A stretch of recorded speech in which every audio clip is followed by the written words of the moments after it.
Milei en Davos. ¿Es fascista? O los que marcharon contra el ¿Es usan un racista? calificativo que no O corresponde los y que quieren marcharon seguir contra con el usan un Estado calificativo paternalista. que no corresponde Milei y quieren tiene seguir con el razón. Estado ¿Es paternalista? fascista? ¿Quién tiene ¿Es razón? racista? O los Milei que en marcharon Davos. contra el usan un ¿Es calificativo que no fascista? corresponde y quieren seguir ¿Es con el racista? Estado paternalista. O los que marcharon ¿Quién tiene razón?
Buenos días, buenas tardes o buenas noches, amigos de Cruzada Libertaria. Sin duda que lo más importante estos días fueron las declaraciones del presidente argentino Javier Milei en Davos, la segunda que da en el correo de su presidencia. La primera, como ustedes saben, que había tenido bastante repercusión también, fue el año pasado, y en el año 23, y esta que dio ahora en el año 25. Muy bien, la conferencia de Davos, por supuesto, produjo gran revuelo en el mundo y sobre todo en la conflictiva sociedad argentina, ¿no? Muy conflictiva, por cierto, que provocó que ayer, en el día de ayer, se hiciera una gran marcha de los supuestamente damnificados, entre comillas, por las declaraciones del presidente argentino, calificándola de marcha antifascista y antirracista, cosa que entendemos no corresponde, por lo que vamos a decir a continuación, ¿no? Para hacer este video, les digo que consultamos Fundamentos de la Libertad de Friedrich Hayek, Los nuevos rostros de la derecha en Latinoamérica, de Andrea Volcato y Gastón Subroja, en torno al concepto de izquierda política de Gustavo Bueno. Vimos un video de la filósofa Rosana Kramer, ¿por qué la izquierda y las ciencias sociales rechazan la biología? Y por último, el espectro del fascismo de Enzo Traverso. Todos ellos, por supuesto, se los vamos a repetir en la caja de comentarios para que ustedes a su vez puedan observar estos documentos que nosotros utilizamos para realizar este video. Bueno, muy bien, empezamos. Primero, consideramos que no corresponde, primero que nada vamos a descartar lo más fácil, racista, como que Milei fue racista. Bueno, si ustedes se toman el trabajo de ver concretamente el video, los 28 minutos que dura, van a ver que en ningún momento Milei deja traslucir algún concepto de racismo, solamente maneja el tema de estos colectivos que lo critican cuando hablan de porque él es blanco, lo van a tildar de racista, pero es una expresión que él utilizó para graficar la idea de lo que quería decir, no para seguir con la crítica que estaba realizando. No es que él sea racista o haya emitido algún concepto denigratorio para personas de raza distinta que la de él, ¿no? Él es blanco, bueno, no habló nada de la gente negra, no habló tampoco nada de la gente asiática, no habló por supuesto tampoco, mucho menos de otras minorías como pueden ser los esquimales, yo qué sé, o gente que vive en regiones apartadas del globo, ¿no? Por tanto, entonces, racista no fue, no corresponde entonces que se hubiera hecho una marcha antirracista porque no hubo expresiones de odio hacia personas de otra etnia. No la hubo en ningún momento, y para eso, reitero, vuelvan a ver de principio a fin el video de la charla que hizo en Davos el presidente argentino. Primero, entonces, no puede corresponder entonces el racismo. Y ahora vamos a lo otro, a lo más grueso, a lo más importante. ¿Por qué entendemos que Milei no es fascista? ¿Por qué? Esa es una buena pregunta que nos planteamos, ¿no? Y bueno, el fascismo como corriente tuvo su origen en la década del 20 y del 30 del siglo pasado. Tenía ciertas características que son ineludibles, que no se pueden dejar de lado, ¿no? Tanto el fascismo de Mussolini como el de Adolfo Hitler en Alemania. Eran xenófobos o super ultranacionalistas, como ustedes quieran decirle, racistas, antisemitas, con desprecio notorio por las elecciones. Tenían la figura, el culto a una figura que era la figura superior, el duce o el Führer, como ustedes quieran llamarle, en Italia y Alemania respectivamente. Tenían el movimiento de masas como permanentes medios de movilización, y tenían además como elemento distintivo, y en ese caso es muy importante, el uso de la violencia, que se daba en Italia con las camisas pardas y en Alemania con las SA y las SS, luego adosadas al ejército, ¿no? Y sobre todo encargadas de alguna manera de lo que se llama por parte de los judíos el holocausto, la Shoah, ¿no? Donde se murieron 6 millones de personas, merced sobre todo a la actuación, por supuesto, de las SS, ¿no? Que en definitiva causaron esta tragedia. Bueno, muy bien, entonces, ¿dónde está en Milei el elemento de xenofobia o de ultranacionalismo cuando él habla de la necesidad de abrir los comercios, el mercado? Porque si fuera nacionalista, Milei, si fuera un nacionalista fanático, evidentemente no querría que el mercado se abriera. ¿Dónde está por parte de él su antisemitismo cuando es judío?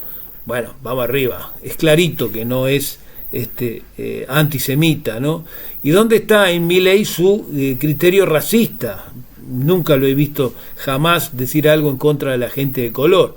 La violencia él no la genera, al contrario, él fue víctima de la violencia, y mucha gente que lo sigue a él también, como Frank Fihab, cuando lo vieron ustedes atacado por la turba de los cucas en Argentina, cuando se votaron las leyes, también lo vieron atacado cuando asumió la presidencia Milei, que le lanzaron una botella que le podría haber causado un grave perjuicio en su salud. Vemos que los que actúan en forma violenta son los contrarios a Milei, ¿no? En este caso los peronistas. Es muy claro que los miembros del kirchnerismo son los que actúan con violencia. Se ve cuando actúan en los actos, la forma que se movilizan, la forma en que actúan. Realmente no hay duda de dónde es que está la violencia ahí en ese caso. El fascismo, además, cultivaba una noción milenarista, ¿no? Una noción que significaba el llegar a la creación de una sociedad nueva. Hitler hablaba del Reich de 1000 años, Mussolini hablaba de la recreación del Imperio Romano, cosa que no se da de ninguna manera en el caso de Milei, ¿no? Porque Milei es un candidato democrático que llegó a la presidencia por las elecciones. Hitler lo hizo en Alemania, pero Mussolini no. Mussolini dio un golpe de Estado cuando Vittorio Emanuele le dijo que formara gobierno. Lo primero que hizo Mussolini fue sacar de la Troya, si me permiten el término, a los opositores, y no hizo elecciones. Ya de ahí se cancelaron las elecciones en Italia. Realmente Milei llegó por la votación popular, una votación del 56% contra el 44% del candidato kirchnerista Massa.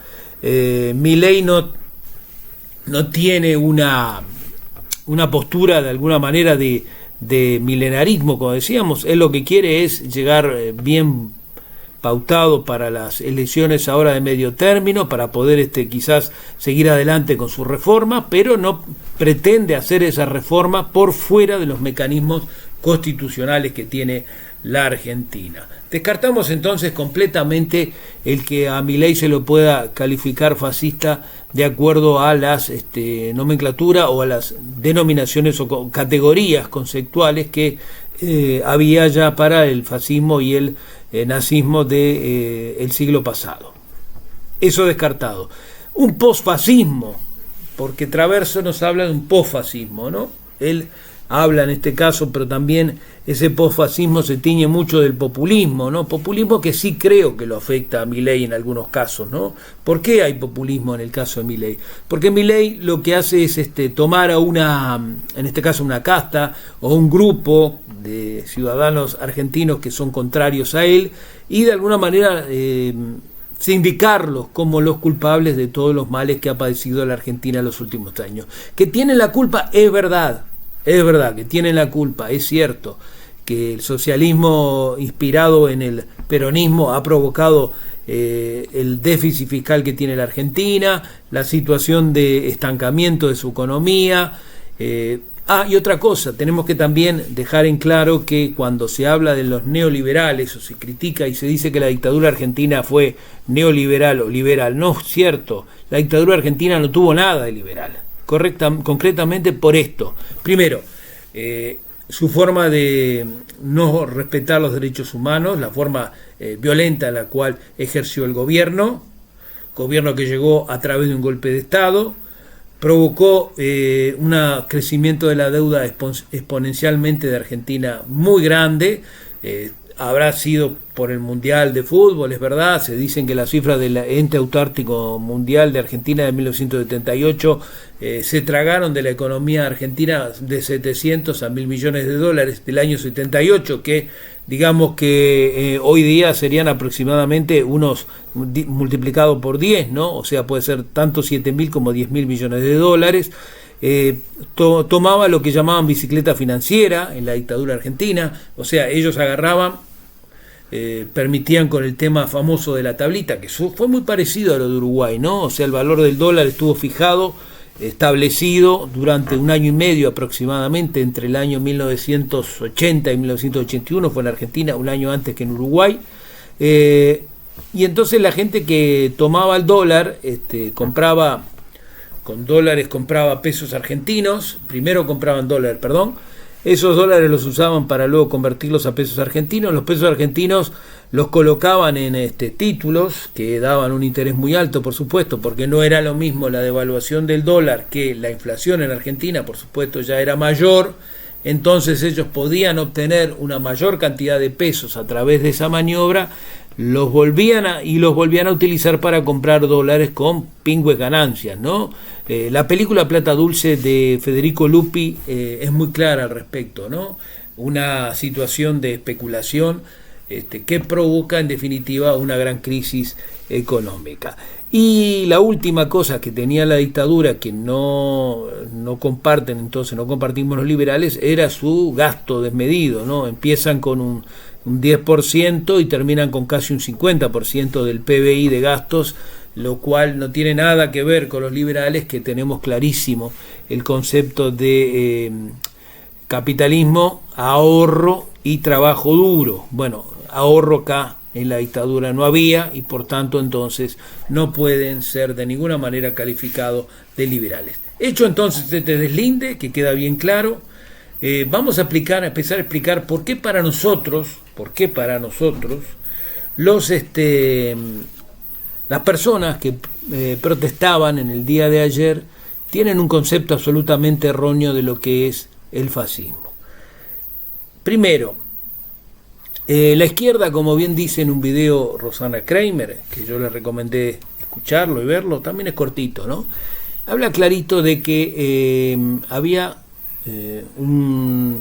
por parte de Marx un concepto cuando salió la teoría de Darwin, ¿no? Que es más o menos un poco antes de la idea del comunismo, es los primeros años del siglo XIX, y entonces Marx lo utilizaba como forma de combatir a la Iglesia Católica.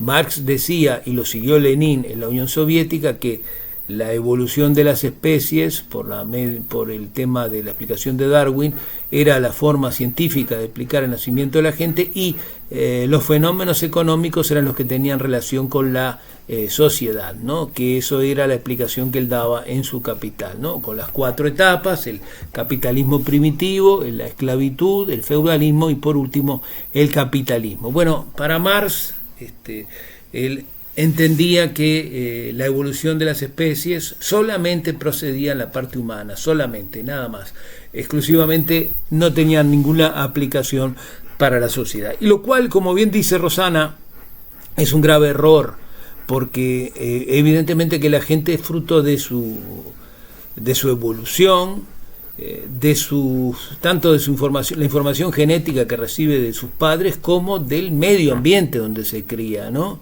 Y evidentemente no somos iguales, no tenemos igualdad, porque ni genéticamente lo somos, ni tampoco el medio ambiente, aún entre hermanos, es el mismo, porque puede haber ciclos distintos de los padres con el nacimiento de cada uno de sus hijos, etapas distintas de su vida, que hacen que además la educación o la formación que le puedan brindar a esos hijos sea diferente, ¿no? Por lo tanto, entonces, como bien decíamos, es claro que para los comunistas o los marxistas o los socialistas, como quieran llamarle, no toman en cuenta el tema de la evolución de la sociedad, que es a través también que se puede expresar a través del darwinismo, ¿no? O sea, digamos que una izquierda darwinista sería quizás esa forma de hablarla, ¿no? Porque realmente para los izquierdistas está el darwinismo social, que es otra cosa, que era lo que decía Spencer. Spencer establecía a fines del siglo XIX que la sociedad iba a evolucionar con la gente que fuera más apta, más fuerte, y lamentablemente los que eran más pobres no iban a poder evolucionar, iban a quedar por el camino, ¿no? Cosa que usaron mucho los grandes industriales norteamericanos de los primeros años del siglo XX, con la única excepción de Ford, ¿no?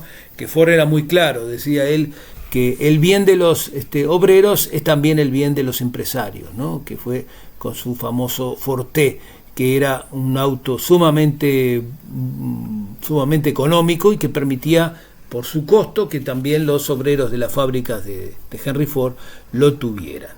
Muy bien, los nuevos rostros de la derecha en Latinoamérica, que vamos a hacer un breve paréntesis sobre ellos, tienen una particularidad en América Latina, ¿no? La derecha que se dice acá, por parte de este libro de Andrea Volcato y Gastón Soroja, está mal, porque entiende que no hace la digresión entre las dictaduras y los regímenes después posteriores, democráticos.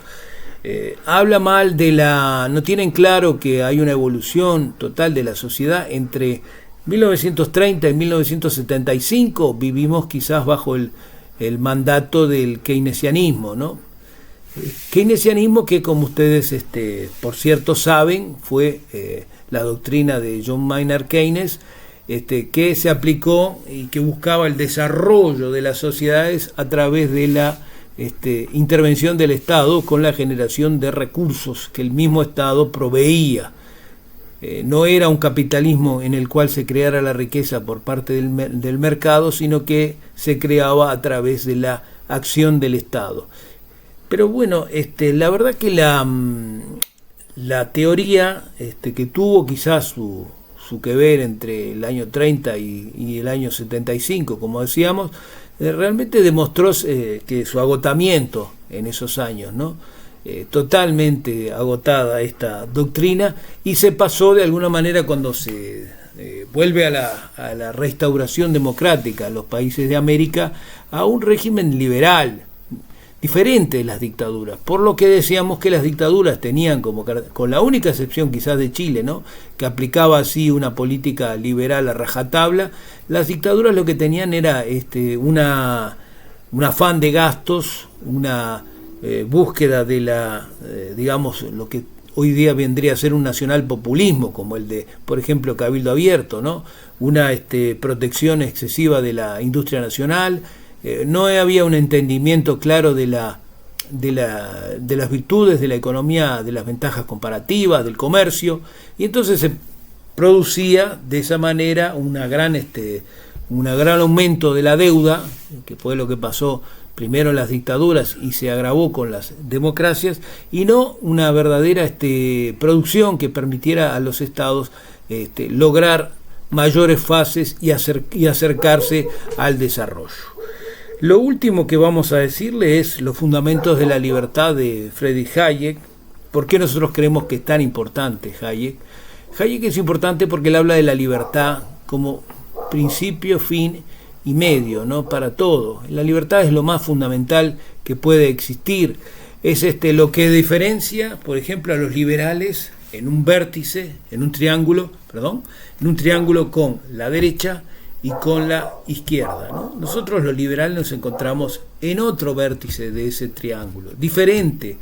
O sea, lamentablemente en muchos casos la derecha y el liberalismo se han aliado, que nos hemos dado cuenta tardíamente que la libertad ellos no tienen el mismo concepto que nosotros, porque los conservadores tienen una visión, una herencia que los hace a ellos considerar que lo importante y lo fundamental es el mantenimiento de la sociedad tal cual está. No consideran que la sociedad pueda evolucionar. En cambio, los liberales sí entendemos que la sociedad evoluciona y que puede evolucionar y que es bárbaro que evolucione, ¿no? Está muy bien que evolucione. Está bien que sea la gente, por parte de los millones y millones de seres humanos que hay y la información que cada uno tiene, permita que haya un mercado que se expanda, que se realicen las mayores transacciones posibles, mientras que para los conservadores sería importante o fundamental mantener las clases sociales prácticamente rígidas, ¿no? O sea, una clase social alta, otra media y otra baja, ¿no? Y de ahí no salen. Mientras que al contrario, los socialistas o comunistas lo que pretenden es que a través del Estado se procure o se persiga esa tan manida y nunca alcanzada igualdad que decía la Revolución Francesa, ¿no? Igualdad que nunca se puede dar, como decíamos hoy cuando hablábamos sobre el tema de la evolución darwinista, ¿no? Nunca se puede dar esa igualdad porque no somos iguales. Como bien decía Abraham Lincoln, los seres humanos han sido todos creados iguales y es el único momento en el cual lo son. Muy bien, por tanto entonces, decir que Milei es un fascista no corresponde, tampoco. No tiene ningún asidero dicha afirmación. ¿Que hace afirmaciones populistas a veces? Es verdad, a veces él utiliza determinados argumentos en contra de determinado grupo a los efectos de producir acciones políticas. Pero eso no es ni propio de Milei, ni propio quizás de la derecha o de la izquierda. Lo vemos, por ejemplo, en otros países que hay populismo, como por ejemplo hay un populismo, en este caso autoritario en Venezuela, ¿no? En el cual el líder o el presidente de Venezuela, o el dictador de Venezuela, mejor dicho, él procura actuar diciendo que esto es que está siendo atacado por los fascistas. Bueno, a Milei también lo atacan por fascista, ¿no? Entonces ustedes pueden sacar las conclusiones del caso. Evidentemente que es mucho más lógico suponer que es fascista Maduro que suponer que lo es Milei, porque Maduro tuvo elecciones, robó las elecciones y se autoproclamó presidente de un estado que es narcoestado, mientras que Milei logró las elecciones en Argentina, ganó las elecciones tras un periodo nefasto de peronismo que ya llevaba 70 años en el país vecino. Amigos, amigas, espero que les haya gustado este video. Supongo que nos extendimos un poco quizás, pero bueno, la idea era de alguna manera dar un pantallazo de todas estas cosas y por qué entendemos que el acto que se hizo ayer en la República Argentina y en algunas otras partes del mundo es totalmente injustificado y no tiene razón de ser.